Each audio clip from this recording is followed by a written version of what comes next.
Imaginez un maire d'un petit village de 400 habitants.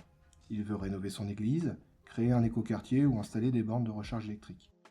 Mais qui va dessiner les plans? Qui va monter les dossiers de subvention complexes? Qui va vérifier que le projet respecte la loi climat et résilience? Flash FPT, le décryptage territorial. Bonjour à tous. Un maire ne peut pas être à la fois ingénieur, juriste et urbaniste. C'est là qu'intervient l'ingénierie territoriale. C'est l'ensemble des cerveaux, des méthodes et des outils mis à disposition des élus pour transformer une idée en un chantier bien réel. Aujourd'hui, on vous explique comment les collectivités se font aider pour construire le futur. L'ingénierie territoriale, c'est la matière grise de nos territoires. Elle intervient à toutes les étapes. En amont, pour faire des diagnostics et définir une stratégie. Pendant, pour l'assistance à maîtrise d'ouvrage, AMO, et à la conduite technique du projet. Après, pour évaluer si le projet a bien rempli ses objectifs. Pendant longtemps, l'État assurait cette aide gratuitement via ses propres services. Mais depuis les années 2000, l'État s'est retiré du fer pour se concentrer sur le contrôle. Résultat, une offre s'est développée, souvent dispersée, que les élus appellent parfois le maquis de l'ingénierie. Pour aider les communes à s'y retrouver, l'État a créé en 2020 l'ANCT, l'Agence nationale de la cohésion des territoires. Elle sert de guichet unique pour les maires perdus.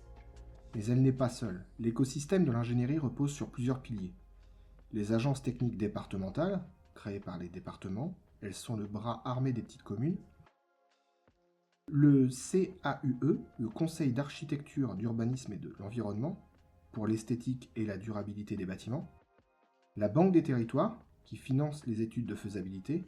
Le CEREMA, pour l'expertise technique de haut niveau, risque, infrastructure.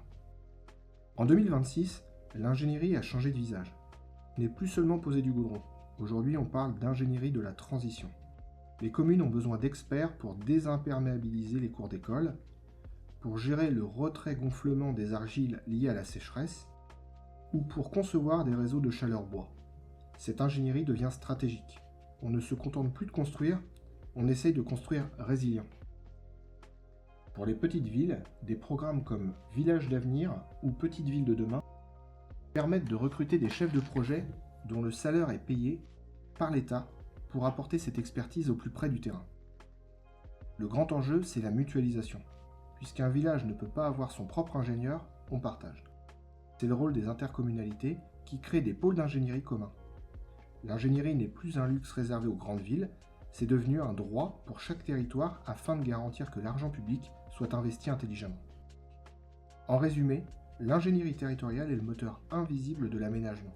Sans elle, pas de projet durable, pas de subvention et pas de modernisation. Abonnez-vous et laissez 5 étoiles pour soutenir le podcast. Merci de nous avoir suivis, bonne révision à tous et au prochain épisode.